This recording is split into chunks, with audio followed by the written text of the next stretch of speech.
Episode 3 of the Battle of Ohio podcast. The Bengals are coming off an embarrassing loss to the Ravens, looking to rebound this week against the Colts.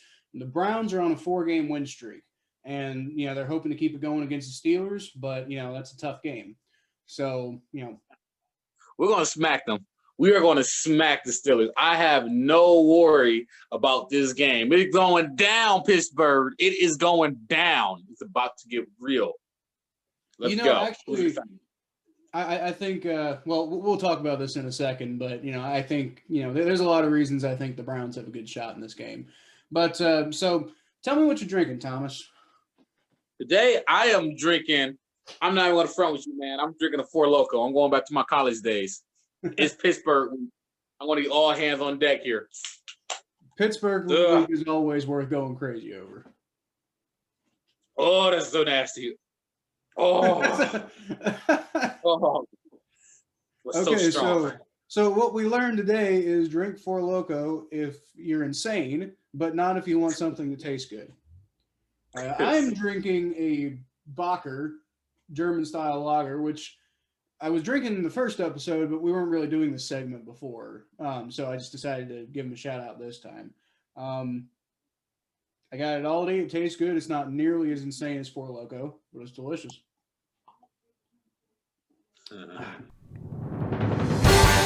Welcome to the Battle of Ohio podcast, where we follow the revival of the historic rivalry between the Cincinnati Bengals and the Cleveland Browns.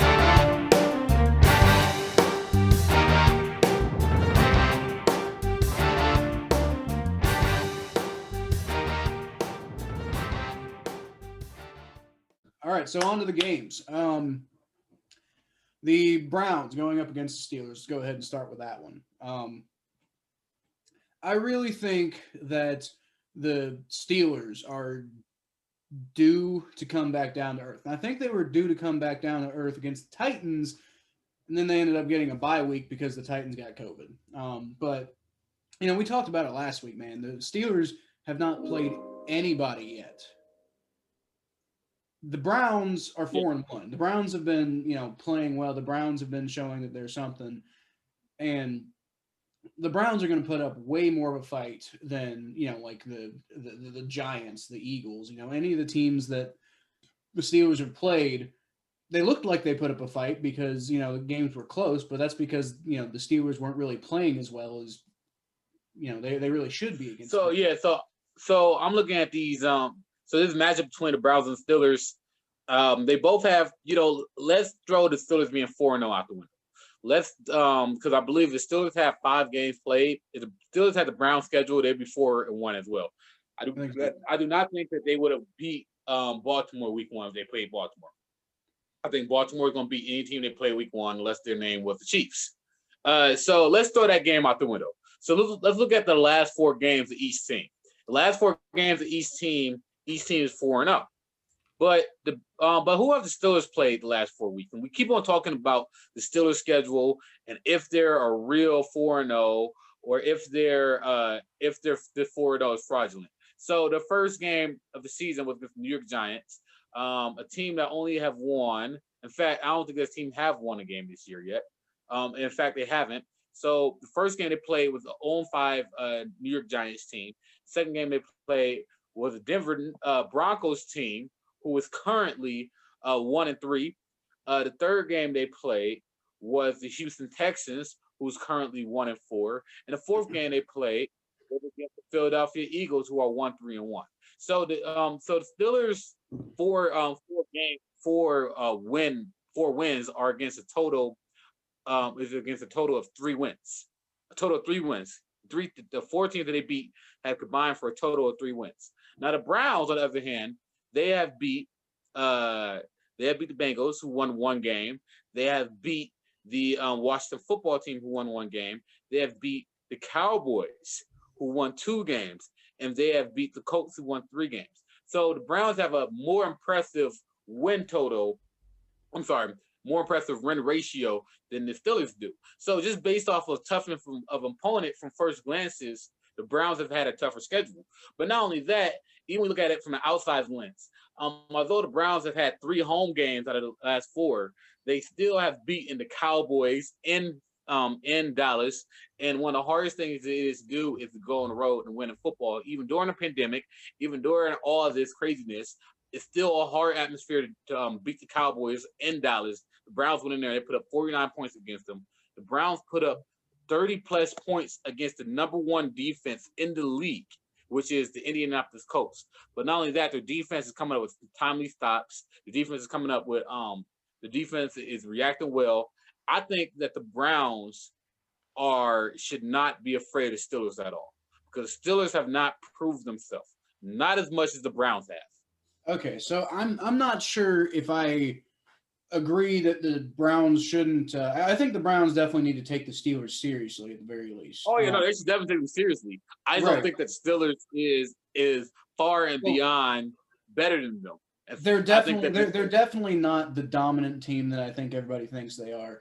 Now, like you were saying, I'm looking through your schedule, and I think the Steelers still end up with a winning record if they get your schedule. First of all, I don't think the Steelers are undefeated right now if they play their schedule as was originally intended, because I think they would have lost to the Titans. We saw how the Titans killed the Bills. I mean, like, I mean, I don't know. I know the Steelers and Bills are different teams, but that Titans team's no joke. And I don't think the Steelers are really quite as battle tested as everybody thinks that they're.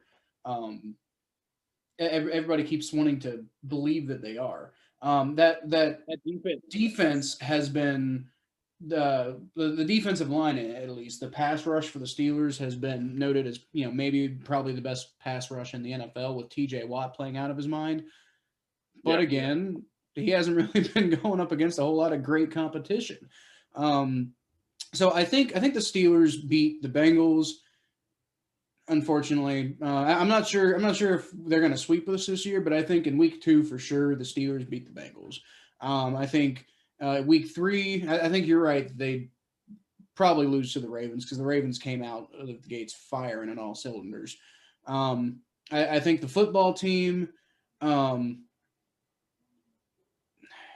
I think that one's a blowout of massive proportions, to the point. Like, I think that game is probably like the Steelers would probably beat the Washington football team more than you guys beat them by. Yeah, I agree. But that just has to do with matchups, I think. Dallas, I think they probably keep Dallas from scoring as many points as they did. But y'all still won, and I think Pittsburgh would beat Dallas. I don't think they would beat the Colts, though, because you've got two high-powered offenses going up against each other like that.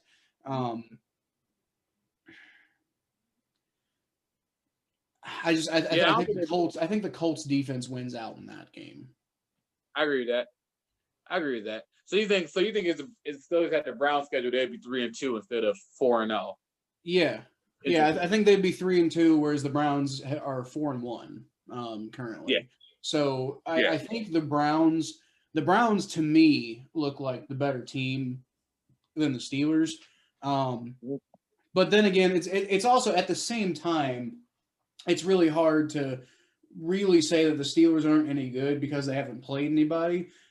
I think it's definitely fair to say that you can't say that they're great, but it's also really hard to say that they're not that great, because they have been winning. You can't say they haven't been winning. They have been winning these games, and they're obviously not terrible.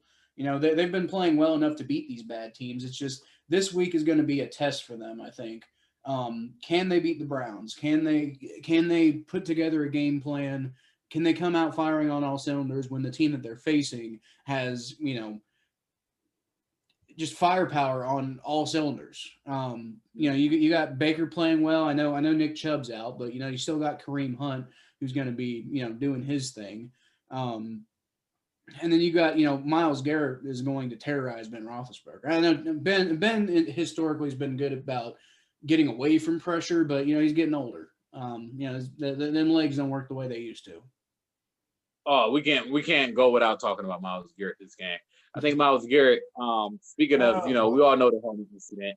We all know what happened last year. I was at that game, by the way. We all know Pittsburgh started it. There's been a lot of debate, who's better, TJ Watt or Myles Garrett. I'm not entertaining that debate at all.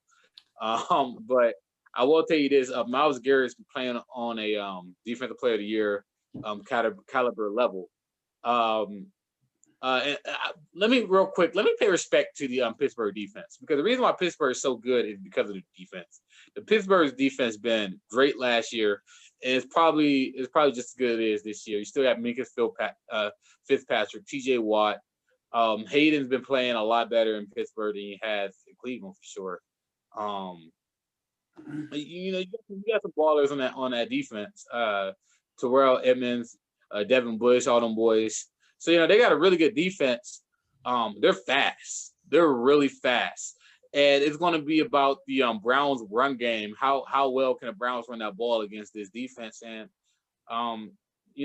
I think if they can run the ball against the Colts, I think they can run the ball against the Steelers. So I think their running game should be fine. But on the Browns side on defense, though, I think Myles Garrett is going to be highly motivated. I think what we seen last weekend is the preview of what we're going to see this weekend. Myles Garrett last weekend have had 4 tackles. I believe he had 4 sacks last weekend, if I'm not mistaken. But yeah, he's playing hyper motivated. He's coming in a game where he felt like he was called the N-word by a quarterback. Now, I'm not going to say whether or not Mason Rudolph said the N-word to Myles Garrett or not. I'm not going to go on this podcast and say that he said it or not. He probably did say it, by the way. But I ain't gonna open up that can of worms. But Myles Garrett is going to be highly motivated this game. He's going to be thirsty. He's going to want this game more than anything else. It's going to be hard to block. He's going to triple and double team him this game, and he will cause all kinds of problems for Ben Roethlisberger. And Ben Roethlisberger have not played a defender more hungry than Myles Garrett is going into this game. And if I'm Pittsburgh, I'm keeping an eye on that man, because that man is coming. I can't wait. I am very excited to see Myles Garrett this game. I'm very excited to see Myles Garrett. I do think Myles Garrett is going to cause havoc. But I think a big thing is going to kind of determine how the Browns are going to go in this game.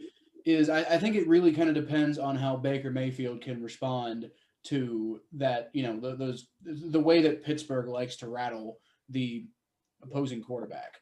We know TJ Watt's going to get there. Y'all have a good offensive line, but TJ Watt is better. And he is going to get back there. And I think it really depends, can Baker Mayfield keep his, head cool? We compared him to Brett Favre last week. And I think that was the biggest thing about, beating Brett Favre was making him try to play hero ball and, make big mistakes. You could argue the same thing about Baker. It's like, that's going to be that's going to be the key for the Steelers this week, I think, is to try to rattle Baker as much as they can, and basically just kill drives that way. Baker. It's gonna be a huge mental test for the entire Browns team. They can't.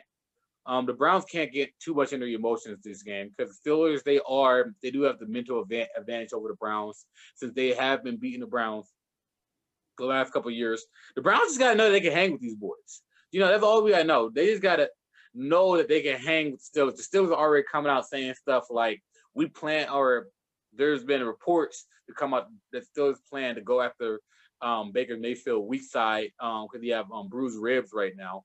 So you can't let all this talk from Pittsburgh get into your head if you're Cleveland. They're trying to be the bullies. They know that the Browns are tough. They know the Browns are a threat right now. So they're going to do whatever they can to try and talk down the Browns. Don't let them talk you out. It's a consistent thing with Mike Tomlin coach teams. That his thing is and we've seen this on the Bengals end for years. Even when the Bengals were doing pretty well, making the playoffs 5 straight years in a row. Andy Dalton was looking like the guy who was going to be the quarterback for a long time, even if he wasn't like the elite of the elite. Even at the best of times, it was still. It wasn't a guarantee that we really had what it took to beat the Steelers when it mattered. I think we did once. We made the playoffs by beating the Steelers. And then that wasn't the only time we beat them. but that was the only significant time we beat them. Got you. And then So, yeah. and it's like every single time we played them, it's like it didn't matter how good the team was.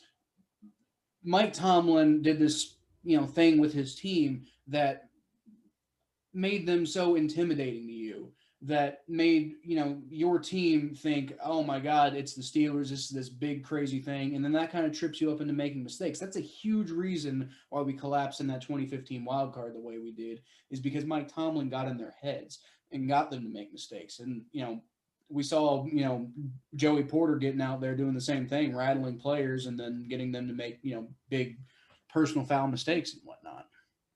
The attitude right now, it's Kevin Stefanski. Kevin Stefanski has been, he's not a fun coach. He's a very boring coach. Very But that's what you guys I won't need. say that's exactly what we need. Freddie Kitchens, he gives these sound bites and he sounded like I said in my Black Baker Mayfield videos, Freddie Kitchens is like Fat Forrest Gump. He's gonna say stuff that are quotable and because he say these quotable stuff. That's what he is. We run the reverse wishbone, and he was just Fat Forrest Gump is what he was. And I don't need Fat Forrest Gump as my coach, man. I mean, Forrest Gump is funny, but I don't need him as my football coach. I ain't gonna help that too much now. Yeah, so I'm not about Fat Forrest Gump. So I never want to be a fat. I'm not fat shaming. So I think Kevin Stefanski is going to keep the mood and the attitude of the locker room at a steady pace, which will allow the team to bypass the what kind of mental tricks Mike Tomlin's going to throw at the team. I think Kevin Stefanski does a great job of keeping the temperature of the locker room at a steady pace, so they don't let their emotions affect their play. And that's going to be the most important thing during the game, is not letting our emotions overlay what we do. So I think to transition a little bit, I mentioned earlier that I think the Steelers pretty obviously in week 2, if they have the Browns schedule, I think the Steelers put a hurting on the Bengals, honestly, just because of the way that their defense has been playing, the way that the Bengals offensive line has been playing, which is going to be the theme for this team until it's not. I'm sorry. Yeah. It's just the offensive line. We're going to keep harping on the offensive line until they get it together. And until you get it together, Jim Turner, until you get it together, Zach Taylor, I'm not saying Jim Turner and Zach Taylor need to be fired. There's a lot of people out there saying Zach Taylor and Jim Turner need to be fired. And the reason for that is because you're putting this product out here. You had the opportunity to go get guys to fill this offensive line in the offseason, and you didn't do anything about it. I understand going and getting a wide receiver. I understand going and getting weapons for Joe Burrow to, develop chemistry with and whatever. But if Joe Burrow ends up getting if Joe Burrow turns into David Carr, it's not going to help. Then we got to go get Matt Schaub. I don't want Matt Schaub. I want Joe Burrow. But like I said, I still think I'm not. I can't say that I super support Jim Turner, and I never really have. But I still believe in Zach Taylor as a coach. But man, if you want the fan base to believe in you, you've got to address this offensive line problem on some way that's not just bringing Alex Redmond in. Okay, so anyway, so the Steelers are the Bengals are playing the Indianapolis Colts this week. Just played the Browns. And a lot of people are worried because obviously the embarrassing product we just put on the field against the Ravens last week, a good defense is going to terrorize this, really ineffective looking Bengals offense. But see, that's the thing. I don't know if matchup wise, I don't know if this is exactly the Colts have a really good defense, but it's not because of their defense, because of their pass rush. The Colts, as far as yardage gained, they do have the best passing defense with 179.6 yards per game, and the fourth best rushing defense with 86.4 yards per game. But when it comes to getting sacks and getting to the quarterback, they're pretty middle of the road. They only have 11 sacks this season, which is less than everybody who the Bengals have failed to beat, not just because we tied the Eagles, but that's less sacks than the Eagles, Ravens, and Browns have this season. The Browns have 12, the Ravens have 16, the Eagles have 18. That's to show you how trash Carson Wentz is. That the Eagles have 18 sacks and they still suck. But yeah, they do. See, this Colts defense is going to be able to stop the Bengals from like getting these big massive plays, and they're going to make you go on these long drives if you want to get stuff done. You're not going to have like big super plays against them, but Joe Burrow's going to hear that and he's going to be like, I bet, because that's what Joe Burrow's good at. He's good at matriculating down the field. He's good at dinking and dunking, and that's not the most exciting way to play, but I think it's the way that you make this Indianapolis Colts defense pay for the way that they play. He's probably going to have a little bit more time to throw the ball this week than he has, and he's also been watching the film of this Ravens game where he's not getting the ball out of his hands, and he's been saying it in the press conferences. He's like, I got to get the ball out of my hands. I got to do better about this, and he's going to have a little bit more time this week, I think, to get the ball out of his hands, but he's also going to be more conscious of the fact that he's got to, because like when Andy Dalton was our quarterback, he had one of the fastest releases in the NFL because he was used to playing with this offensive line. Joe Burrow is going to get there eventually. The difference is Joe Burrow has much better vision, much better at decision making, and when he develops that, getting the ball out of his hands a lot quicker, he's going to be able to eat defenses alive. So as far as our defense goes, it's the same script as last week. It's like, the defense did their job last week. Out of the two units, outside of the first quarter was bad. But even then, even considering the first quarter, the fact that we, let them have that big of a first quarter and still only held them to 27 points, I think is a credit to the defense. And it's because we, like I said last week, we accepted the fact that they were going to run the ball. And it's just like, okay, you can have your running game. It's going to happen. And we made Lamar make mistakes in the passing game. And you know who is one of the most prone to mistake quarterbacks in the NFL? I think your Browns saw it last week, Thomas. It's Phillip Rivers. Yeah. Phillip Rivers. We got Jesse Bates is going to – the way Jesse Bates has been playing, our safety who's playing like an all-pro right now, the way he's been playing, he is going to terrorize Phillip Rivers. Joe Burrow is going to have a ton of opportunities to put points on the board because the defense is going to destroy Phillip Rivers. And they got a good young running back in Jonathan Taylor. And I'm not sitting here saying that the run defense is going to be great, especially since DJ Reader's out for the season now. But I do think that, we're going to do well against the passing game. And then if our passing game or just offense in general can put up more than they put up last week, then that is the path to victory. All right, so I think the Colts. I think one thing about the Colts that we gotta worry about, like they're great at not giving them the big play, right? Yeah. And they're great, and they have great corners. Obviously, they have very solid corners. One thing we gotta do. One thing the Cincinnati Bengals gotta do early. They gotta get we gotta get Joe Burrow's confidence back. It seemed like Joe Burrow seemed a little rattled after that Ravens game. That was probably his hardest game he played. That was the hardest defense that he looked at. This Colts defense is no joke though. This Colts defense, they're gonna give the Bengals a lot of problems. It's gonna be very hard for him to pass. They're gonna know that Joe Burrow is gonna go for those little dink and dunks. They're gonna do whatever they can to stop him from doing that. But I think as long as they get Joe Mixon going early, Joe Mixon should be a huge priority for the Bengals because getting Joe Mixon going always help young quarterbacks. And as long as we have some support with Joe Burrow and that defense, the Bengals defense did really well against Lamar Jackson. So the Bengals defense will stop Lamar Jackson. They could slow down Phillip Rivers as well, like you said. So it's all about getting maybe one or two turns here and there, maybe one or two maybe a fumble here and there or interception here and there, and then maybe just one or two big plays at Joe Burrow. Like we got to see that Joe Burrow magic that he had at LSU. He had that in him, and as soon as he like get in rhythm with his offensive line and his receivers. And as soon as he finds those openings, he's gonna be okay. Yeah. So as far as Joe Burrow getting in rhythm goes, there's actually something I noticed about the Colts this week that I think is going to potentially give Burrow an opportunity to get in rhythm. It's not going to be like the biggest challenge of all time, but it's going to seem big because this is supposed to be the best defense in the NFL, and there's a couple holes on them right now. And in particular, two of their best defensive players are Justin Houston and Darius Leonard.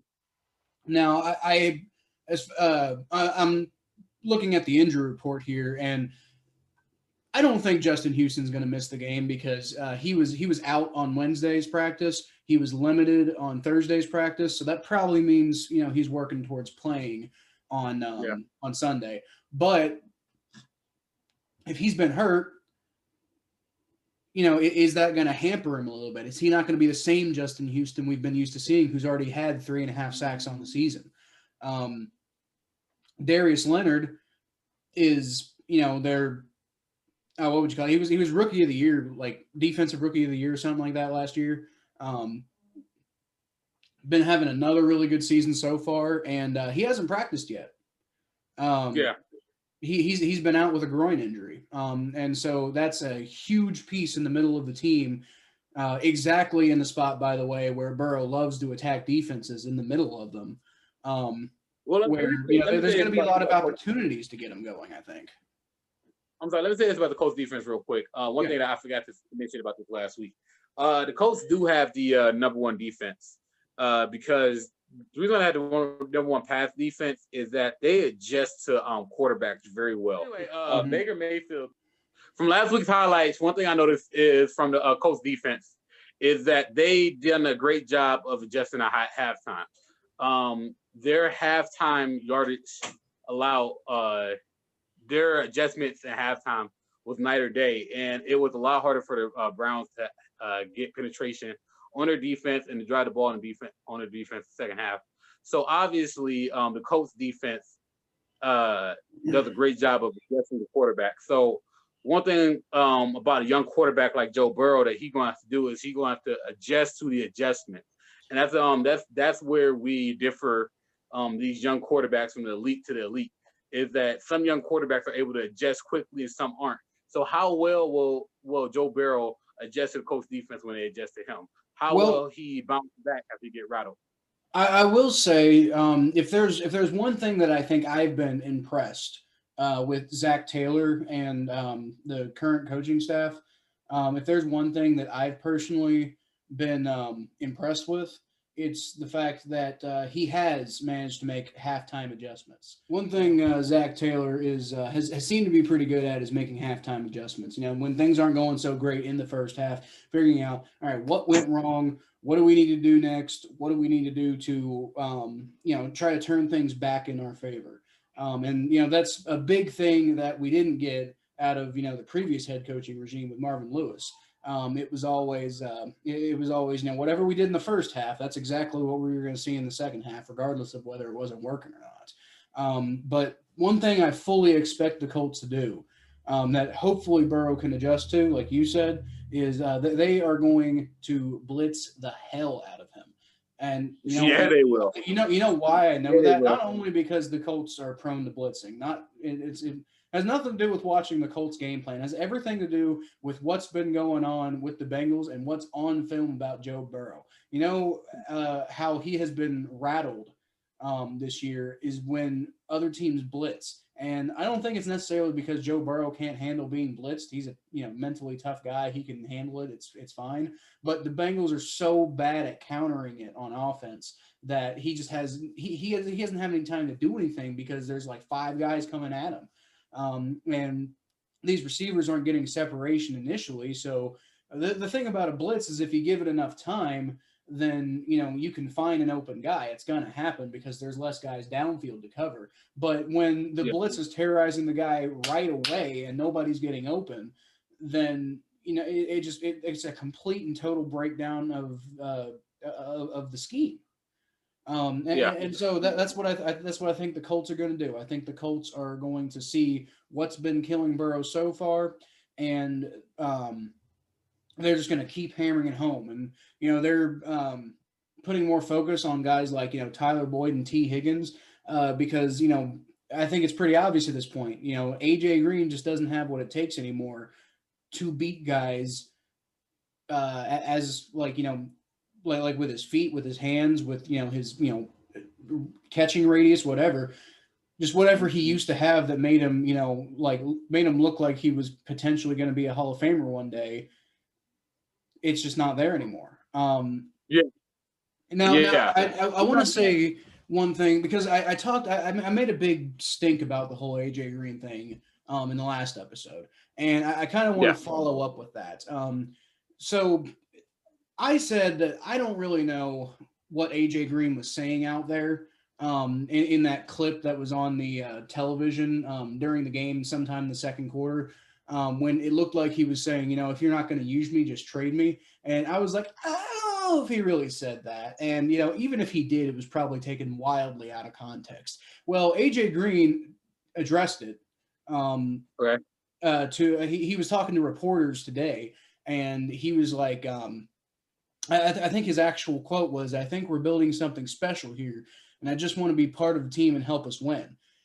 He's not looking for a trade, guys. He may have, at worst case scenario, he may have said something in the heat of the moment and been like, I'm so pissed off about whatever, but he's not looking for a trade. He's not looking to get out. And I already discussed yesterday about how even if we were going to want to try to trade him, nobody's going to pay anything for him anyway. So can we just as Bengals Twitter, Bengals Facebook, Bengals fans in general, can we please stop talking about this? AJ Green is not getting traded. He's just not. Okay? Stop it. Stop it. Stop it. Well, as long as my biggest concern about AJ Green with the Bengals is how is he helping Joe Burrow grow. Now you say that he's buying in, and as long as he's buying into Zach Taylor's system, as long as he's buying into a long-term growth, because this is going to take years. And I think AJ knows that. I think it's the hardest thing about this is a rebuild for the Bengals, and that's the hardest thing to ever swallow in sports is a rebuild, knowing that no matter how hard you try this year, you are not going to win a championship this year. I'm sorry, I don't mean that to be mean. I'm a Browns fan. Trust me, we're probably not going to win a championship either yet. So, I think that's.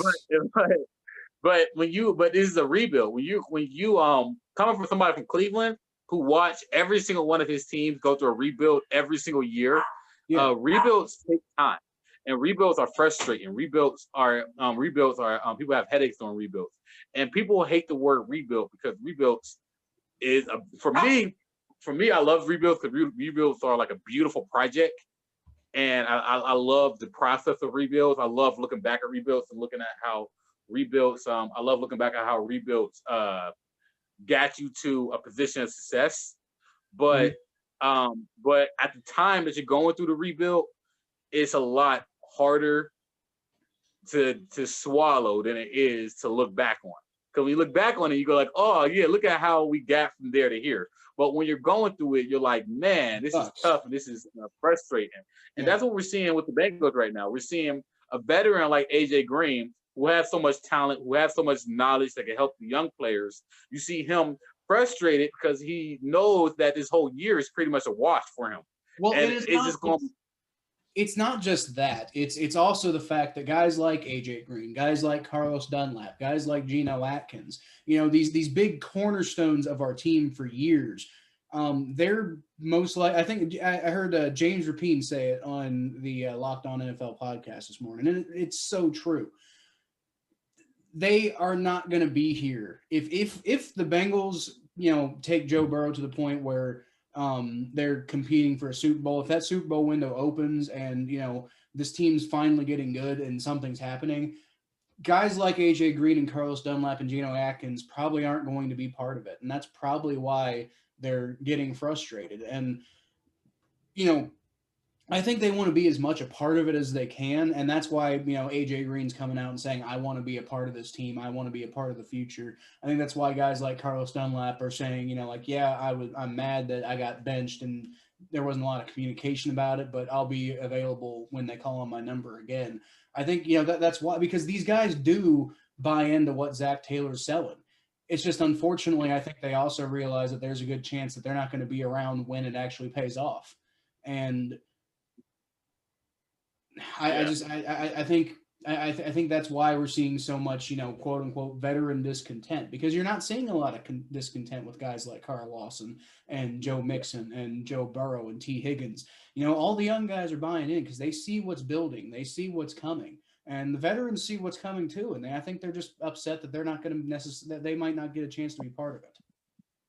It's a lot. Rebuilds are always harder for veterans and young players, obviously, because when you're somebody like AJ Green, you obviously remember those Bengals teams from 2000, from the mid 2010s, the Andy Dalton, AJ Green Bengals days with Hugh Jackson running the offense and them being favorites against the Steelers in the playoffs. And obviously you talked about that game where they beat the Steelers going to the playoffs. And so AJ Green, he remembers those teams, he remembers those games, he remembers those moments. And it's just, he gets hurt, he gets injured, and Dalton gets injured, and the culture just flips over so quickly. When you lose your offensive coordinator and everything. And so he just witnessed his team go from its highs to now its lows, and it's probably frustrating to him to see. And it should be frustrating, being on something being a part of a team that was feared, to being a team that's consistently and on the bottom of the standings. It's a huge adjustment for him, especially when you see something, and that if you just be patient, that the team's gonna get good again. It's just that how much time do you have left as a veteran? How much time do you have to wait? If I'm AJ Green, I'm playing for the Bengals, I'm thinking, hey, in 2-3 years, this team's gonna be great.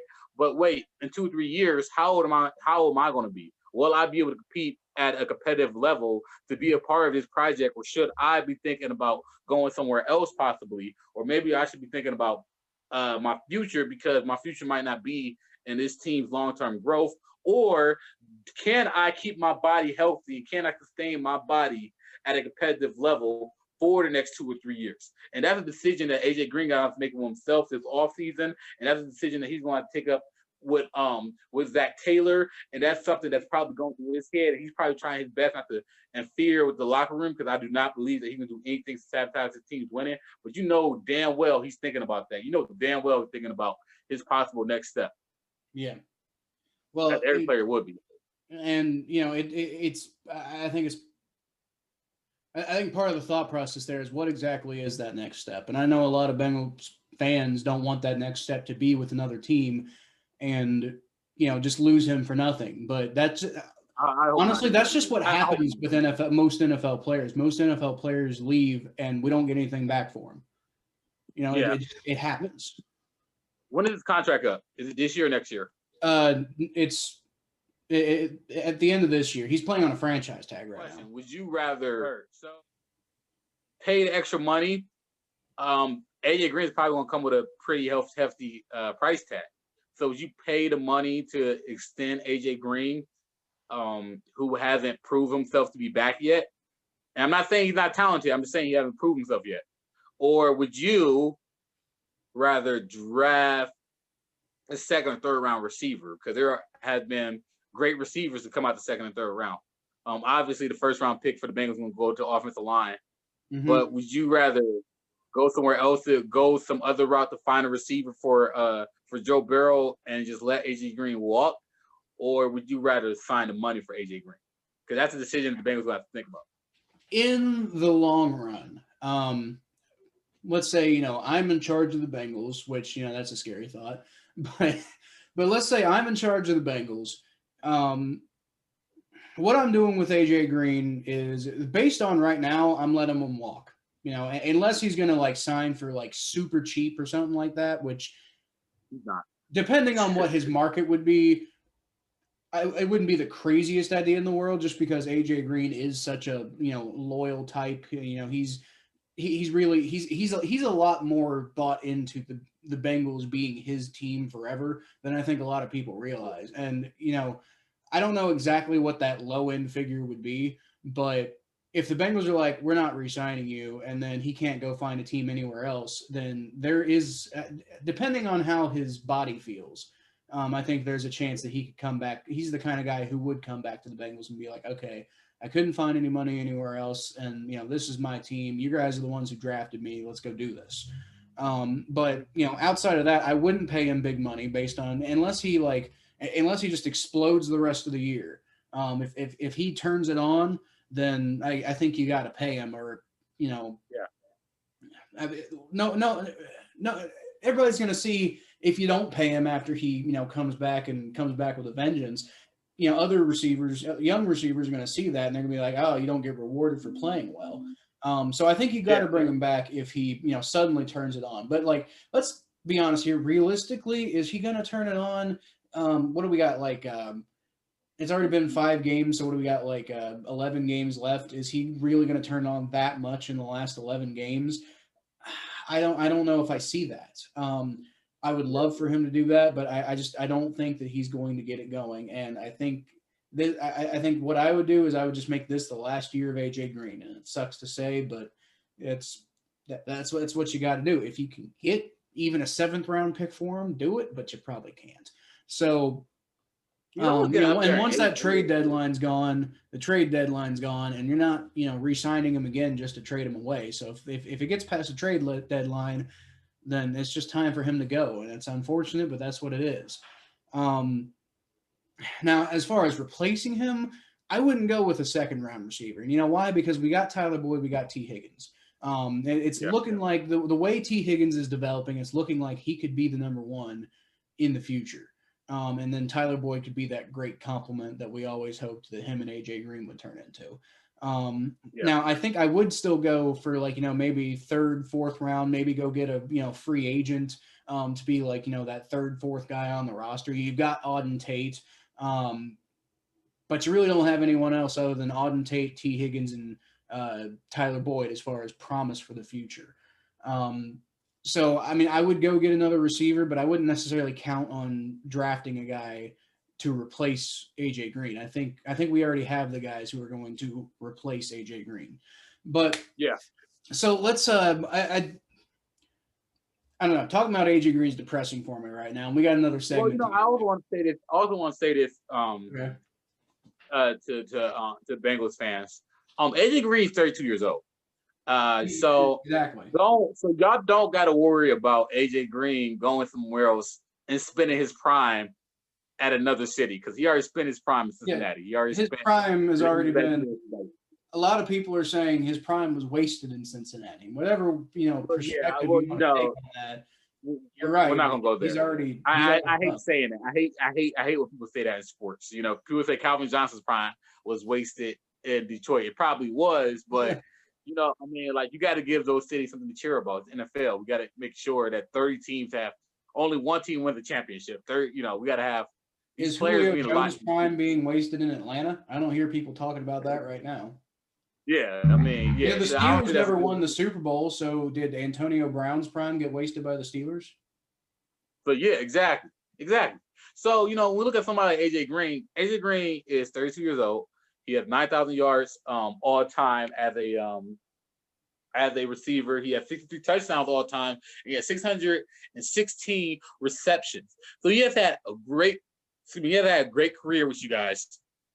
And he's 32 this year. He's going to be 33 next year. If he leaves, it won't be a necessarily bad thing for the team, because sometimes it's, that veteran leadership is good, but 32 years old in the NFL years is just that's very old, especially for a skill position, especially somebody who hasn't really been the same since his injury a couple of years ago, especially for somebody who hasn't been having the same production he had as he did in his 20s. It's obvious that AJ Green is on the back 9 of his back 9. Now, I'm not saying that he can't explode and have a great season in the year, because he might have a spark. But even if he have a spark, even if he does come back and string together a couple of good games, it would not be as good as he was when he was in his 20s. So you might see flashes here and there. You might see consistency. You might see solid play, but you're not going to get great play out of him anymore.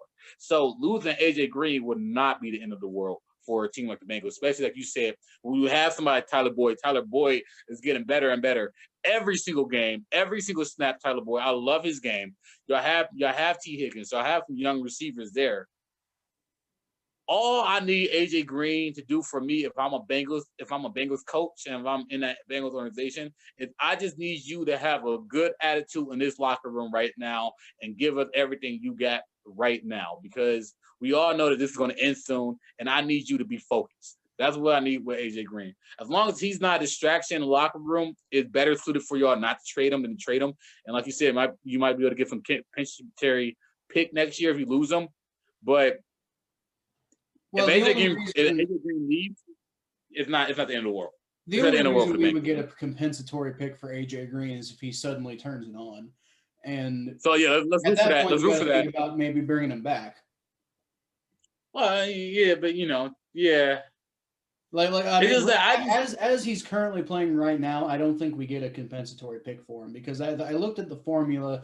It requires being a top whatever percentile of player, and he's like, I mean, I've been saying it on Facebook all day. He looks like he's less productive than some practice squad receivers. Like, we could go get Jake Kummerow. Actually, is he on the Packers practice squad right now, Jake Kummerow? I cannot tell you. I can honestly not tell you that right off the hand. Yeah, I don't know why you would know anything about Jake Kummerow. By the way, I like AJ Green. I don't want to sound like AJ Green hater. I really like AJ Green. I like his game. Man, I like his game. Man, I can't believe he's 32 though. I didn't realize he was that old. He plays for the Bills, by the way. You said Jake Kummerow. Apparently, he's on the Bills. I don't. I do not remember hearing about that. I did not realize AJ Green was that old, honestly.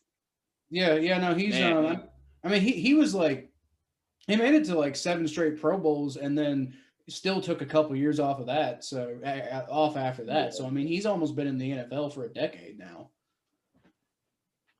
He's the same age as Cam Newton, I think, or at least same. Yeah. Man, these NFL careers, man, they go by so fast. They go by so fast. Yeah, they do. Now, that's another thing, man. Let's be realistic. How many years does AJ Green have in the league for real? So I'm not. If I'm the Bengals, I'm not losing sleep over AJ Green. I'm not really losing that much sleep over AJ Green. I think everybody needs to understand what the situation is, and that's what's getting on my nerves. That's why I keep talking about it. But it's just like, what all I'm saying is it's time to move on. It is. Like, AJ Green had a great career, and we can all remember that great career, but it's time to move on. And anyway, predictions. Yeah, we're doing a new segment this week, and hopefully this is going to be something that works for a long time, but we didn't do it in the first 2 episodes. So what we're going to do is we're going to go through all the games this week. I believe there's 14 this week. We got the Chargers, Raiders, Saints, and Seahawks are all on bye. But everybody else is playing. So let's see. Let's go ahead and get through the non-AFC North games, because those are kind of less important. We got the Broncos and Patriots finally playing their game that got postponed. I don't know about you, but I think this one's an obvious Patriots win. Give me the Patriots. The Patriots are a good team. The Broncos are not a good team, and mostly because of injury, but you can't discount that. So we're both picking the Patriots, right? If Cam Newton coming back this game, even if Cam Newton's not back, even if he's not back, I think the Patriots still win this game. Oh yeah, this is Bill Belichick versus the I was going to say the horse from Family Guy, but I'm not going to refer to that horse. I'm not going to refer to that horse. So you got you got the upstart Titans, who've been doing really well. And then you've got the Texans, who have been playing better who played better this past week after firing Bill O'Brien. But see, I thought the Titans might take a minute to get in the groove of things. That's I thought so too. But But I think, well, I mean, if you saw them play last year, it's like, yeah, they went 9-7, but after Ryan Tannehill came in, they looked, as good as anybody in the league. And I think we're seeing the development of that this year. It's like, is Ryan Tannehill an elite quarterback? No, I don't think, although he is kind of playing like it. So it's like, how exactly do you take Ryan Tannehill right now? I don't know. But the Titans with Tannehill in look like an elite team, and they have ever since Ryan Tannehill took over the reins. So, I mean, I don't see. I mean, Deshaun Watson's great, but what else do the Texans have? I think this one's. I think this is a Titans win. Oh no, the Titans have been on a tear lately, and they made a fool out of the Bills, which is very impressive. I'm gonna agree with you. I'm gonna go with the Titans. That culture, that team, that atmosphere, everything they've been doing a lot of stuff well. So give me the Titans in that game. Yep. So next we got the Jets going to Miami to play the Dolphins. The Jets are the worst team in the NFL, hands down. If they go 0-16, I wouldn't be shocked. And the Dolphins are better than they were last year. I don't know if they're necessarily a playoff contender yet, but they're definitely better than they were last year. I think Brian Flores is, doing good things down there in Miami. So I got the Dolphins winning this game. No doubt. Give me the Dolphins. Mm-hmm. Give me Fitzmagic still quarterback for the Dolphins? Then give me the Dolphins. Yeah, but Ryan Fitzmagic, baby. If he's not, then Tua Tagovailoa is like when Fitzmagic goes out, Tua Tagovailoa is coming in, and I can't wait for Tua. He looks really good in. I mean, he hasn't played yet, but other than that, he looks pretty good. So, I think they should give him a year. I think they should should too. And part of that is because they can afford to. And with that injury, I think just with Fitzpatrick playing well and the fact that this isn't really supposed to be a playoff year for them anyway. Just keep Fitzpatrick in and see what happens.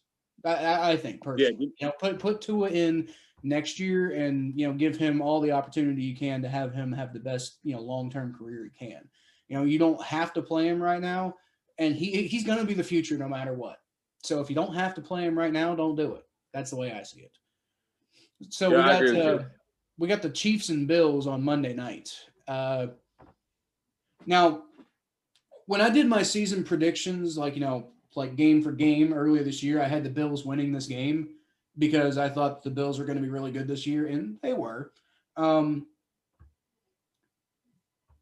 But they really didn't look like it last week. Now, maybe this is one of those cases of, the Bills being pissed off because the Titans, made them look like idiots on the only Tuesday night football I can ever remember.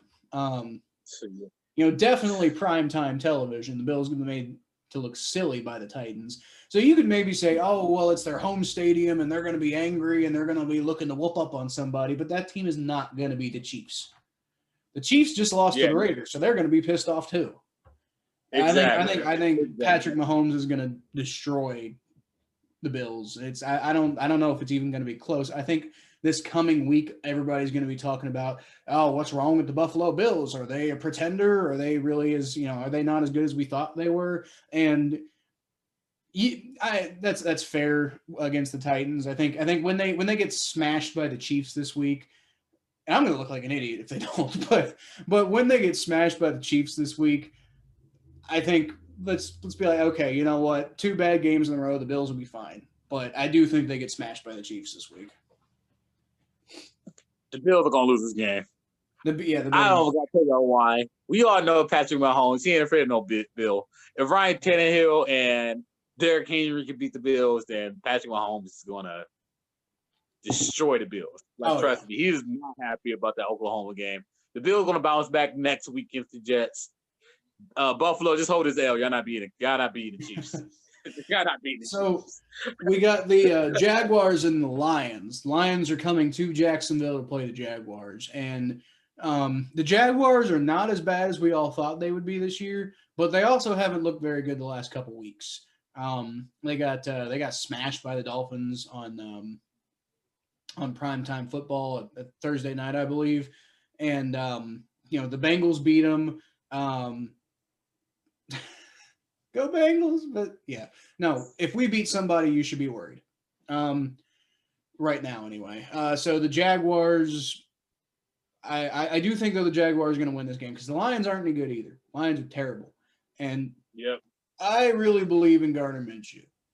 A lot of people, Gardner Minshew is kind of like the popular thing for everybody to be like, oh, I love Gardner Minshew, and it seems like a cool, quirky kind of person to follow. But I really genuinely do like Gardner Minshew. I think he's a lot better, and I don't know if he's going to be the future in Jacksonville because I think that front office is trying to get rid of him.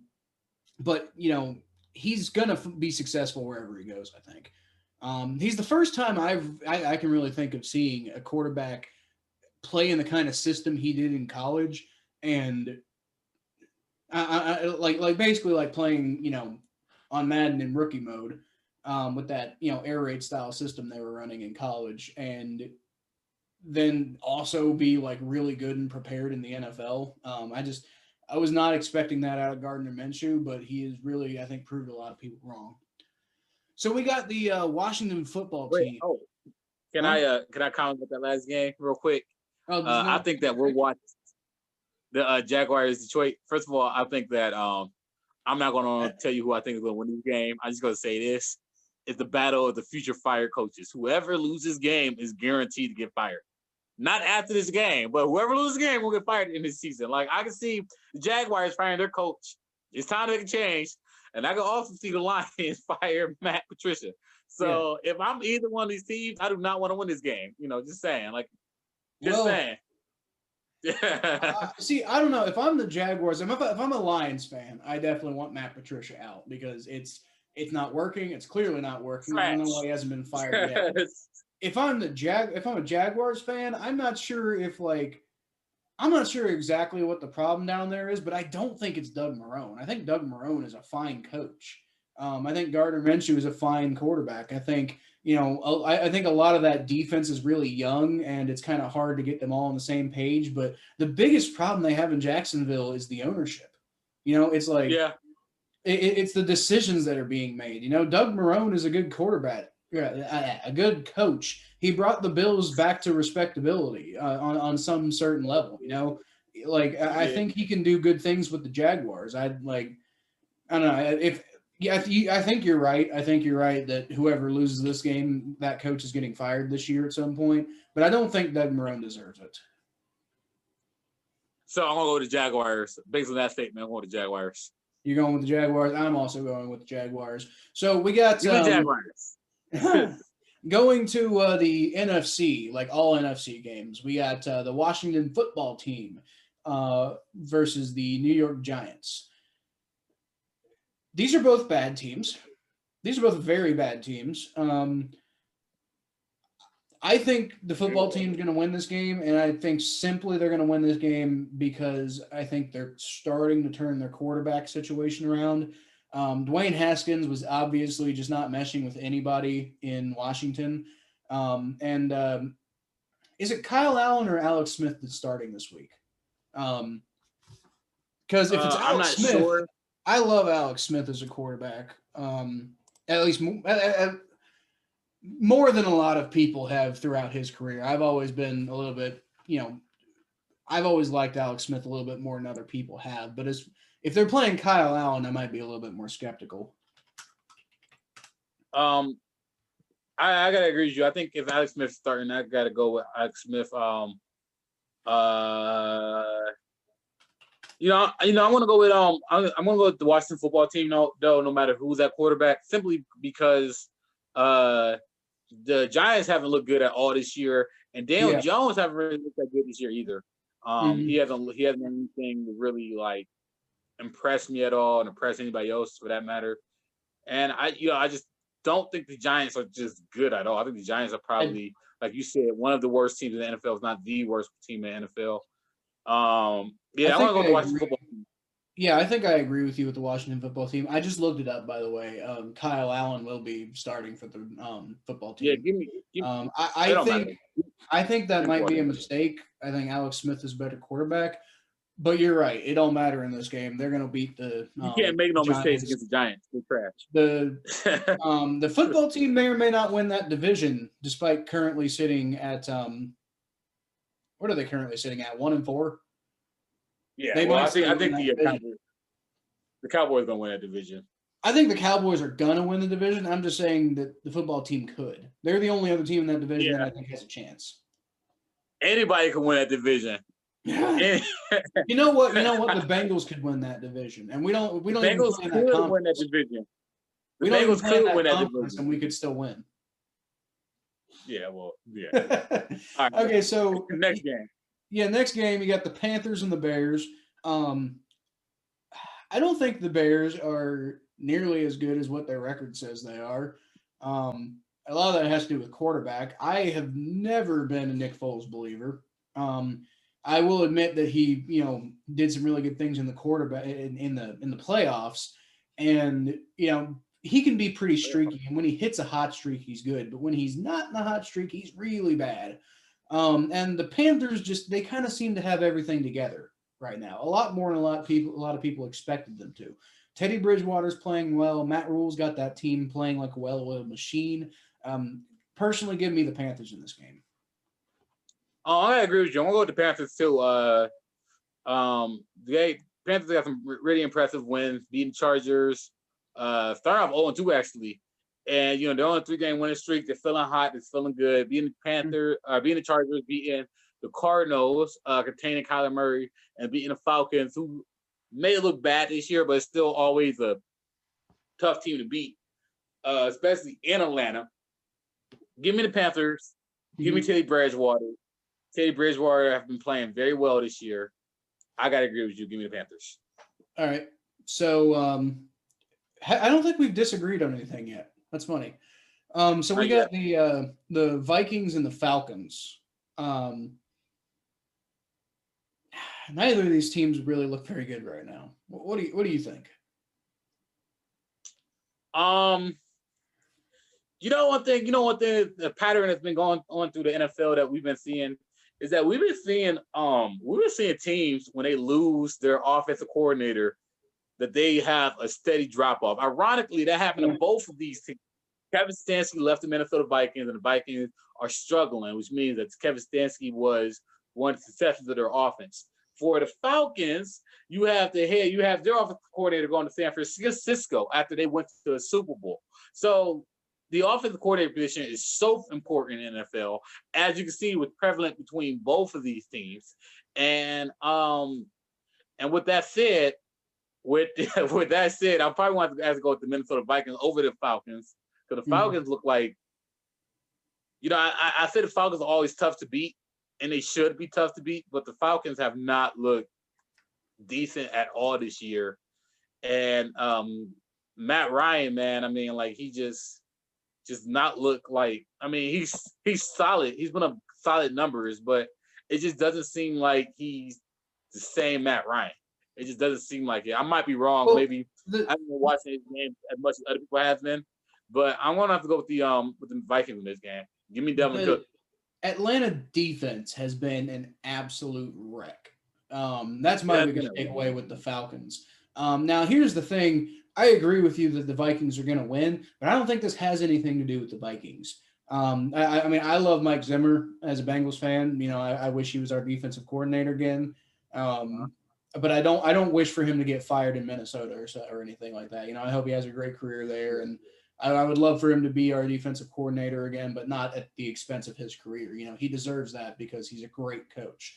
I'm not exactly sure what's going on up there in Minnesota, but they just haven't really been as competitive as they have been in recent years in a lot of these games. And the Falcons, they've looked pretty good at points in certain games this year. They've been like you don't get these big mega collapses that everybody talks about. You don't get 28-3 without going up 28-3.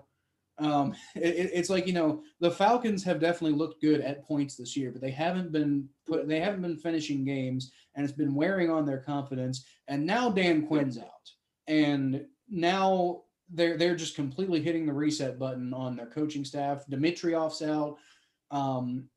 I think it's going to be nearly the Falcons could end up supplanting the Jets and the Giants as the worst team in the NFL after that. They could be in contention for the number 1 pick, I think, now with that. So I agree. I think the Vikings are going to win. Yeah, I said that Matt Ryan's stats has been bad this year. They actually haven't been horrendous. 7 touchdowns, 3 interceptions, 63% 63% completion rating, and Pro Football Focus have him at an 83.2 rating. So I mean, he hasn't really looked bad.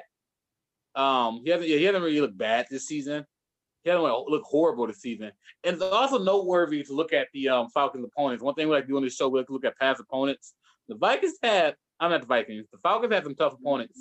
They played Seattle, they played Dallas, they played Chicago, they played Green Bay, and they played Carolina. All of those teams are very good teams, are very solid teams. Dallas is okay. Dallas is obviously the worst team on the schedule. But when playing at the Cowboys, it is the easiest game on your schedule. When we talk about the Browns, the Dallas Cowboys is the second hardest game on the schedule. Yeah. They didn't have an easy path. They have not had an easy path right now. And so maybe they have an opportunity against the Vikings to beat a bad team. And you know what, Kyle? I'm going to disagree with you for the first time on the show. I'm going to go with the Falcons because I think that they see the opportunity to be a team that isn't as difficult as some of the other teams they played this year. And I think they're going to grab this win to balance out their schedule, and they're going to get the first win of the season. So I'm going to go with the Falcons. I don't think the Falcons are as bad as the Jets and the Giants. I respect your perspective, but I wholeheartedly disagree. We're going to see. And in fact, about 3 minutes ago, you disagreed because I think you initially picked the Vikings. But all right, fair enough. I did initially pick the Vikings, but I changed my mind. All right. Can a man change his mind? No, Can a man look? Totally allowed. I'll tell you what happened. I was sipping too much of this Four Loko, and my friend came in the room. He put me some Crown. I got some Crowns. I'm a little tipsy, so my picks are getting a little more tipsy as we go. Yeah, along. So that explains why you picked the Falcons, because you're drunk. Yeah. No, I want to say I'm drunk. I said tipsy. It's a joke. Tipsy. I know you're not drunk. I'm just saying you have to be to pick the Falcons. But anyway, the next one's a huge, I don't know, for me, one of the games I've been looking forward to watching all year. It's a Sunday, but it's after the Bengals play the Colts, so I'll probably be watching this game because this is Aaron Rodgers going up against Tom Brady. And now, don't get me wrong, Tom Brady is a geezer and old and whatever, but he's still playing fine. And Aaron Rodgers is playing out of his mind. And the Packers look like maybe the best team in the NFL right now. The Buccaneers look like a really good team. They haven't been, they've had some stumbling points this year, but I definitely think that this is capable of being a very good, entertaining game. Oh my God! Are we going to see a lot of offense this game? Well, the Tampa Bay's ranked 11th in offense. Green Bay's ranked number 1 in offense in the league.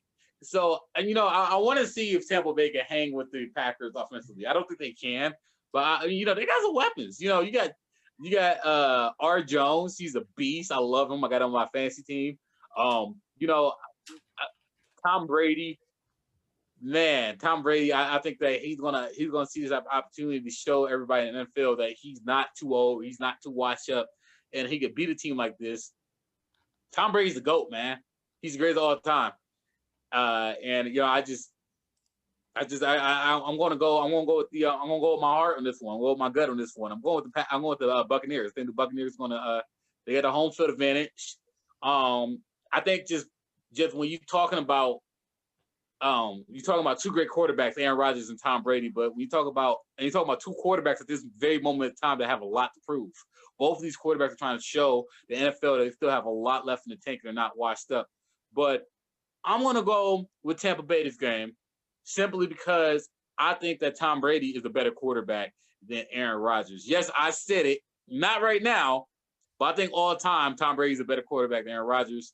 And I think because of that, I think because of Mike Evans, I think because of Ronald Jones, the second, And because of how motivated this offense has been playing and how well this offense has been playing, how well they've been executing and controlling the ball and controlling the clock, I'm gonna go with the Pack. I'm gonna go with the Buccaneers this game.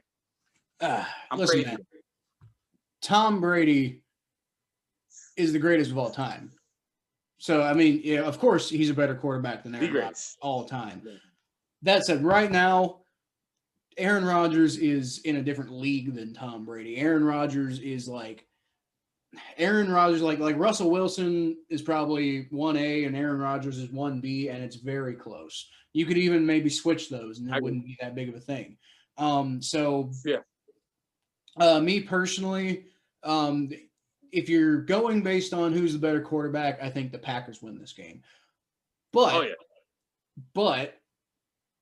I'm not picking the Packers. And the reason I'm not picking the Packers is because, that Tampa Bay defense is, they're not like world beaters or anything, but they're definitely one of the better defensive units in the NFL this year. And the Packers are not. They've been looking a little better lately, but they have not been impressing me at all. So I don't know. Give me the Buccaneers because I think the Buccaneers are able to put a more complete game out there. But if it comes down to a shootout, I think that Aaron Rodgers is going to wipe them away. But I got to pick one of the two teams. I'm picking the Buccaneers. So we got the Rams traveling to San Francisco to play the 49ers. What do you think? 49ers. I want 49ers. I don't think the 49ers is one of those teams that are way better than their record, no doubtedly. Like, there's no way the 49ers are a 2-3 team. Now, yeah, they had injury to quarterback. By the way, is Garoppolo still hurt? No, I think Garoppolo came back. Okay, cool. So they got the quarterback back. The 49ers, they just had injuries from the beginning. And I'm not, Jared Goff, I think he's a lot better. He's a lot better quarterback than people give him credit for.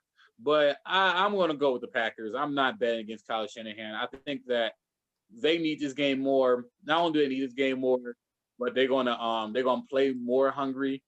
I'm going with the 49ers, man. I'm going with the 49ers. I think San Francisco is going to look like last year's San Francisco's team. I think they're going to run the ball down the Rams' throat like they did every single team last year. Jimmy Garoppolo's back. He's going to make big throws, big time plays. I'm going with the 49ers. All right. So listen to me here. Quan Alexander, Dante Johnson, Marcel Harris and Jeff Wilson didn't look like they played either. But you got Nick Bosa's out for the year. Okay? Yeah. This 49ers team is decimated. All right? This 49ers team is decimated, and they're not going up against, let's see, who did they beat let's see. They do have some injuries. I'm looking at these injuries right now, too. And it's like when you pull up the injury list, to give you an idea of how big their injury list is. Their injury list, if you pull up Pro Football Focus, you got the injury list of the Rams, you have the injury list of the 49ers, and the injury for 49ers takes up a whole screen. It's a whole screen. So and then the Rams like a little box. The 49ers they have so many. It's not just the fact that they have injuries; they have injuries at like prime positions, and prime players too. Players that are great. So here's the thing. I respect you picking the 49ers. That's fine. Kyle Shanahan's an amazing coach. Jimmy Garoppolo is a good enough quarterback to get it done for the most part. They've got a lot of great pieces together. I get that. But look, they destroyed the Giants. They destroyed the Jets. But they lost to the Eagles. They lost to the Dolphins. They lost a close game to the Cardinals in Week 1. But I'm not even worried about that game because the 49ers are so hobbled right now. This isn't the New York Jets or the New York Giants that they're playing up against this week. This is the Los Angeles Rams. Okay, the Los Angeles Rams, they may not be, the same team that dominated the NFL to go to the Super Bowl a couple of years ago, but they're much better than the team that they put out there in 2019. This Los Angeles Rams team, I think, is something. This Los Angeles team is not going to be a pushover. And the 49ers, I don't think, are really in a position to be able to compete with anybody who's not a pushover right now because of how hobbled they are. I think, all day long, if we were betting, I would put, I would put all my chips in on the Rams because the Rams are going to. I'm not even saying it's going to be a blowout. I'm just saying the Rams will win. Whatever the final score ends up being, the Rams will win. The Rams do look good this year. The Rams look really good this year. I'm not gonna. All right, cool. Hurt. All right, I got you. So, last non-AFC North related game, we got the Dallas Cowboys and the Arizona Cardinals. The game's being played in Dallas and it's being played on Monday night. So, Dallas Cowboys just lost their quarterback, Dak Prescott, but they got Andy Dalton, who's probably the best backup quarterback in the NFL. Because he's basically a starting quarterback. So, I mean, they've got another – I mean, Dalton's not going to play like Dak, but, so they don't have their franchise quarterback in. I think that's the main thing. The Cardinals, they've been hot. They've been streaky at times. But, they also have not been as this is one podcast host I listened to who was convinced that the Arizona Cardinals were going to go 12-4 this year, which is fair. They look really good on paper, but we're starting to see the effects of it. On paper does not translate. They're 3-2 right now when they very well could be 5-0 if they played to the level that they're capable of. So, I think both teams have their disadvantages going into this game. But, who do you think is going to win this game? I'm going to go with the Cardinals. I think it's going to be close. I think it's going to be a very close game.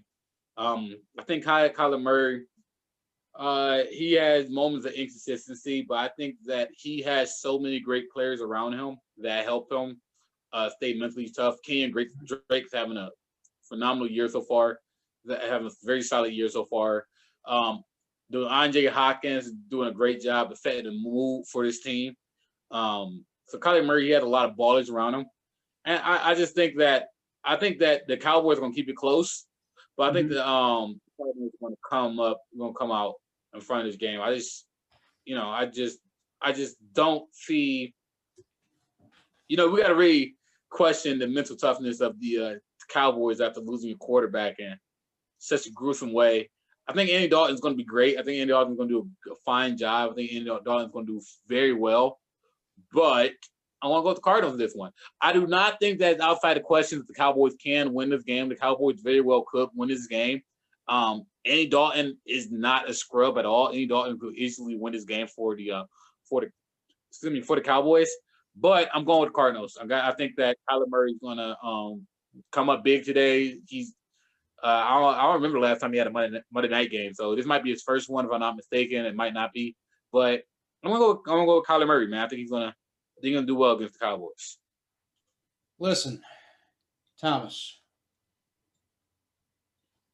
I just I want to say something to you right now. My boy Andy Dalton my beer bottle just fell on the floor. My boy Andy Dalton is taking this Cowboys team to the division championship this year. You understand me? Right. Dalton is taking this team to heights, and I'm not saying that they're going to oh my God. I'm not saying they're winning. Division championship, the NFC East. But still, I'm not saying that they're going. They might win the NFC East with a losing record this year. Let's be honest. But Andy Dalton is going to start it this week. He picked him up and beat Giants. In fairness, but he's going to continue it this week. He's going to get that team back to 500, I think. And I don't know if they stay above 500 all season, but I do think that, the Cowboys are going to take advantage of a hobbled Arizona Cardinals defense. And the Cowboys defense isn't any good either. But I think, that experience that Dalton brings to the team is going to be huge for, this Cowboys team in, basically a battle against, a very young, very good, very effective Kyler Murray. But at the end of the day, I think, Dalton's experience is able to take care of that Arizona defense a little bit more than Kyler Murray is going to be able to work on that Cowboys defense. And I think, I'm not saying the Cowboys are the better team, but I think this week the Cowboys will look like the better team. I respect that. I could see the Cowboys win this game. I could honestly see the Cowboys win this game easily. I think they will. And in fairness, I could see the Cardinals. This one's kind of a toss-up. It really is. It's two teams that are just that are not playing as well as they really probably should be. It's two teams that have had opportunities to get more done than they have, but just haven't done it for whatever reason. And both teams have their advantages and disadvantages. I just think the Cowboys have a few more advantages going into this game than they did pretty much at any other point this season. I mean, they played you guys like Baker shredded that Dallas defense, but it's not like they just laid on their backs and died. They turned that into they made what really should just be a shellacking into a game worth watching. Yeah, I just do not think that the Dallas defense is going to be able to contain Kyler Murray. I just don't see it. And I think the only reason why they in every single game they played in is because Dak Prescott used his arm to keep them in every single game that they, can Andy Dalton match the level of productivity that Dak Prescott's been having this entire season? Yeah, that's the big question. I don't think he can. So I'm gonna go. I'm sticking with my gut on this one. I'm gonna go with the Cowboys, the Cardinals in this. We got 3 more games to talk about. Okay. And these games are all of the AFC North teams, and we saved them for last because this is a Bengals Brown podcast, and we want to talk about the AFC North teams and really give them the biggest spotlight here. One of those games that we just kind of briefly mentioned a couple seconds ago was the Ravens and the Eagles. Oh yeah. So what do you think is going to happen, Thomas? Oh, first of all, we all know besides the point that the Ravens are going to shit all over the Eagles. But before we get to that, I need to call out Carson Wentz. Carson Wentz, you are trash. Carson Wentz, you are trash. You are still trash, Carson Wentz. I'm going to say that till I'm blue in the face. You are trash, Carson Wentz. You're trash. Your day is coming. Your NFL day is coming. You're going to be a backup in less than a year. So get ready for that. Shit, man. Release Justin Fields. Release the backup quarterback for the Eagles right now. Just let him play. That's all I gotta say about this game. That's all I gotta say about this game. Jalen Hurts. Justin Fields is the quarterback. I'm sorry. Not Justin Fields. Jalen. Hurts, you know what? The Eagles might be in a position to draft a quarterback high in the NFL this year, and in the NFL draft this year. And I'm not saying it's going to be Justin Fields, but I am saying it's probably not going to be Trevor Lawrence. So they need to just let Jalen Hurts play. They need to let Jalen. Maybe. I think they need to give up on this whole Taysom Hill light thing and just, put him in because he's got to be better than Carson Wentz at this point. Yo, would you rather see Jalen Hurts versus Lamar Jackson and Carson Wentz versus Lamar Jackson? For sure. I would say Jalen Hurts versus anybody as opposed to Carson Wentz versus anybody, man. It's like 4 years ago or 3 years ago. We were all thinking, Carson Wentz, he might be one of the better quarterbacks going forward in the NFL, but he is just falling off a cliff. What happened to you, Carson? Are you okay? Who hurt you? Well, maybe it wasn't. I don't know. Maybe Carson Wentz has a good game and they win this game. Probably not. Give me the Ravens. Give me the Ravens by 30. Oh my God! But can you how many possible points can you pick somebody by? What is the physically most amount of points a team can possibly score in an NFL game. Like, I mean, if you break it down into like, quantum physics and like how fast can Lamar throw a touchdown on every play? Like, what is the maximum allowable number of points that you could like physically put together, and that's how much the Ravens win by this week. They're going to blow. Lamar Jackson's going to play with the Eagles. Watch. He's going to have fun, and so is that Ravens defense. Yeah. No. Yeah. Hopefully they force the Eagles to go to their backup, who should be the starter. All right. Yeah. All right, so we got two more left, and these next two games are both of our teams. So let's start with maybe the more interesting of the two matchups, depending on what you're expecting. But let's talk about the Browns and the Steelers. Who's going to win that game, Thomas? Give me the Browns. Who are you picking? I am not going to say the Browns are going to lose this game. I'm going with the Browns. The Browns need this game. We haven't won in Pittsburgh in almost 17 years. Give me the Browns. They need this game, Cleveland. We need this game as a city. They're going to win this game for Myles Garrett. On the side note, I do want to put it out there. Odell Beckham is out right now with an illness, or he's been sent home today because of the illness. I hope it's not COVID. I pray to God it's not COVID, because that would mean so many other issues, but I don't think it's COVID. Well, he would have already tested positive if it was COVID. Yeah, so I don't think it was COVID. So let's get that out of the window. But he has been sent home today because of the illness, so there's that. But he'll play. Yeah, he'll play. I'm not worried about that. I ain't worried about him playing. So we already talked about the Browns and the Steelers. I agree with you. Browns are going to win this game because until the Steelers prove to me that basically until this is the game, I think, for the Steelers. If the Steelers want to prove to me that they are a top quality team that I shouldn't be picking against, this is the game to do it, because this is the first time all year they've played a team worth a damn. And that's really weird to say, because the Browns are not usually like, the standard mark. Like, if you're good, you can beat the Browns. That's usually not the way it is, but it is this year. Yeah. So someone with the Browns this year. Give me the Browns this year, or give me the Browns this game by a touchdown. It's gonna be a close game, but I'm with the Browns. I think we got this. Okay.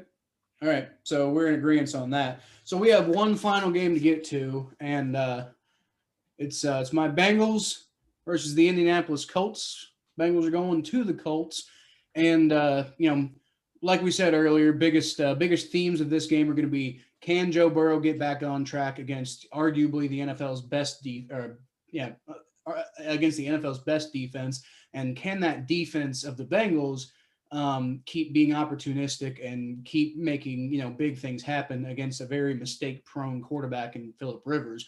Or does Phillip Rivers take this game to get back on track and show everybody why a lot of people have said he's a potential candidate for the Hall of Fame one day? What do you think? Man, I gotta go. I'll go with the Colts, man. I gotta go with the Colts, only because I can't. The thing I can't take out of my head is that I just think that the Bengals are just, no matter what, the Bengals are still a year away. They're still a year or 2 years away, and I think the Colts are going to be able to take advantage of this young team. It's not saying the Bengals aren't talented, but I remember the defense giving the Bengals opportunity after opportunity last year against the Ravens, and they just couldn't capitalize on the opportunities. I think something similar is going to happen this week. I think the Bengals are going to have opportunities to get back into the game, or even take the lead, or keep up with this Colts team. But I think the Colts are going to be able to get timely stops against Joe Burrow. Where's the big plays, Joe Burrow? I know you got it, Joe Burrow. I know you got it. I see the talent. The talent is definitely there. He's great. But he's just young. He's a rookie quarterback. Like you said last week, he looked like a rookie last week. I think he's gonna look like a rookie again this week. It's getting to those dog days of the NFL. So I just don't think that. I think it's gonna be a tough game for Joe Burrow. I think it's gonna be a real tough game for Joe Burrow. So I'm gonna go with the Colts. Hey, Thomas. Yes. Right there, buddy. Right there. Okay, so to help me make my prediction, I actually have a very special guest that I've lined up for the show. I didn't tell you about it, Thomas, but I got somebody coming on the show. It's a key contributor that I think is really going to help with the credibility of this podcast going forward. So All right. let me go get him. All right, awesome. We had somebody come on the show. Wow, this whole time I've been messing with my phone cord, messing with my baby, messing with my dog, messing with my friend, and I just been like stalling time. We could have been halfway through this already, and he had a friend in the background. I'm just like, now I'm talking to a chair. Look, it's a chair. I'm talking to a chair. I don't know what's in this Four Loko.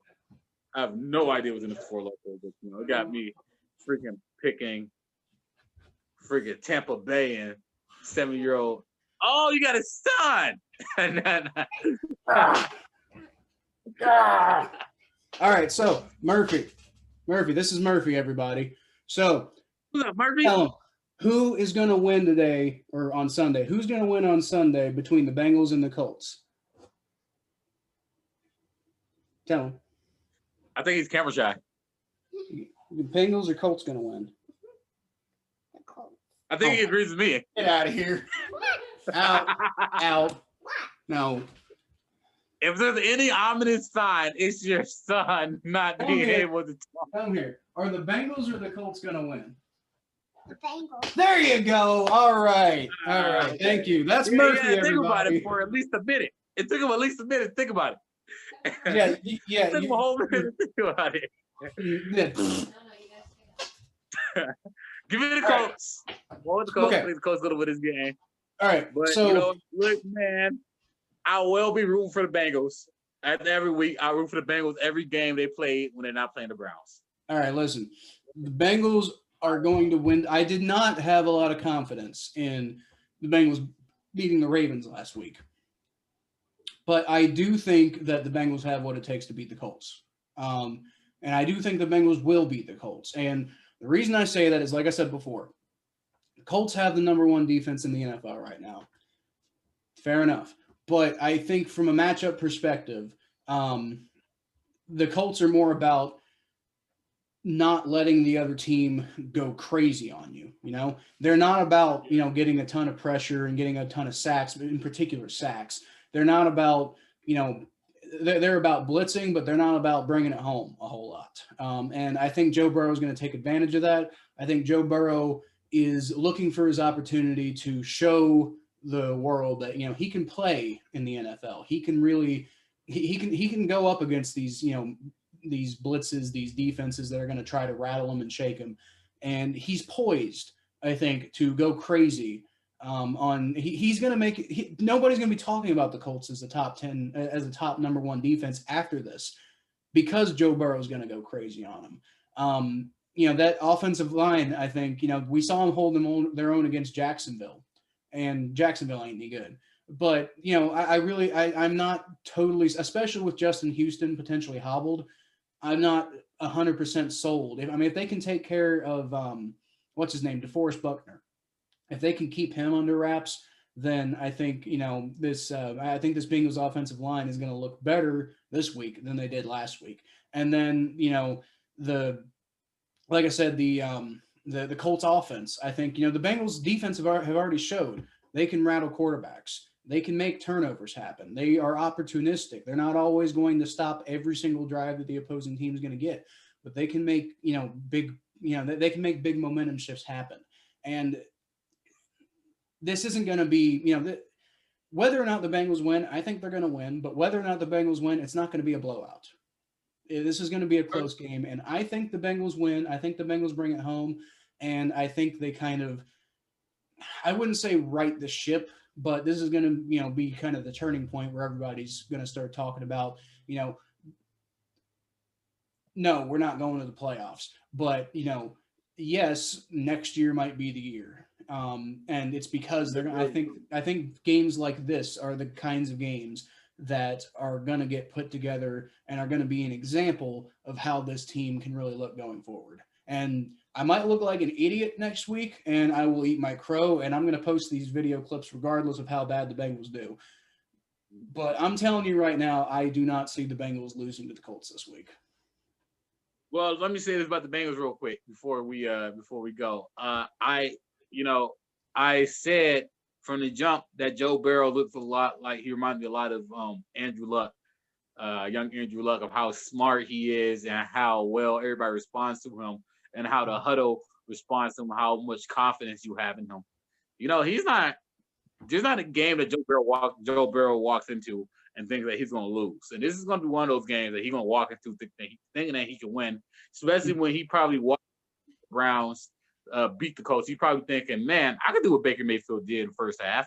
I can do that, and I think if Joe Burrow is the number one pick, and I think if Joe Burrow is as good as we think he is and as good as he's going to be, it's not outside of reason that the Bengals win this game. So I could really see Joe Burrow having an amazing game this game and having a signature game this game and beating the Colts. And I think that signature game is coming, Bengals fans. I just don't think but I think it's coming. Fair enough. I think that this could be one of those Joe Burrow signature games, and I think this is a team that a lot of people see going to the playoffs and being a kind of a surprise this year. And I'm not saying the Bengals are going to take their place as the team that everybody thinks is going to the playoffs this year. But I do think that this is a prime opportunity for Joe Burrow to show that he really is the quarterback of the Cincinnati Bengals going forward. And we already know he's going to be, but I think this is the opportunity for that signature game. I think the Colts are not as great as everybody thinks they are. And I think a lot of the things that the Bengals do well are things that the Colts do poorly. And I think that's a big reason why I think the Bengals have a chance to win this game. Hey, hold up.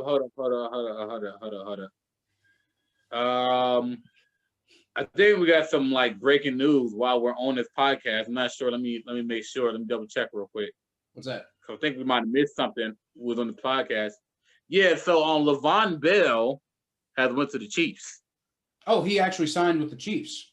He for real is really because I actually saw while we were filming this podcast that the Chiefs and the Dolphins were the two main teams that he was looking at signing with. Yeah, he's going. So you're saying he officially signed with the Chiefs? Oh my God, yeah, he did. All right, well, all right. Well, it doesn't. I don't think it changes either of our predictions because I think we both picked the Chiefs. Oh no, but Chiefs 2020 Super Bowl, that's confirmed. Well, if they can find a way to use him in a way that the Jets never did, then I think that's going to be huge. But then again, they already got Clyde Edwards-Helaire. They already got it's just another weapon, and honestly, Lev Bell's going to get lost, I think, in that backfield. But it is a pretty impressive move. I'll give you that. Yeah. So there's that. I just want to throw that out there. Before we end this podcast. We cannot go without talking about it. Right. That's pretty. That is pretty big news. And as we know, Le'Veon Bell, formerly I actually don't know how well he ever did against the Browns, but I know he always terrorized the hell out of my Bengals, and it has been nice to not have him in the division anymore. He's from Ohio, man. So he's from the Columbus area. He loved to terrorize those Ohio teams. Yeah, because he gets to gloat to all his Ohio friends, look at what I did. I beat your whole team. But anyway, I think we pretty much got to everything that we wanted to on the podcast today. So, just everybody who tunes in, thank you for listening as always. We really have a lot of fun doing this, and if you guys like it, then we're gonna keep continuing to do it anyway. But if it seems to be being responded to well across the various fan groups that me and Thomas are in. People seem to like what we're doing, and I think me and him both really appreciate it. We really enjoy this. We're actually thinking about in the future having just random fans. We're not the type of podcast to go off and act like we're some big ESPN reporter or something like that, and getting all the high profile interviews all the time. But we want to talk to the fans. Thomas bring on some Browns fans. I'll bring on some Bengals fans, and we'll talk to the fans and get the fan perspective of how everything's going right now. Come on and make predictions with us. In our preview episodes like this as we go forward and do that kind of more. Like I said, you can find you can find me on Facebook at facebook.com/thephelps and twitter.com. You can find me. I'm at Kyle Phelps 92. Where can they find you, Tom? You can find me at TStar94, or you can follow my YouTube page, which is called the Blowdown page, or our Instagram page, which is also called the Blowdown page. Right. So, everybody, thanks for listening. Don't forget to like and subscribe, and don't forget to share this video, share this podcast with anybody who you think needs a little bit more Bengals and Browns rivalry in their lives. So, thanks everybody.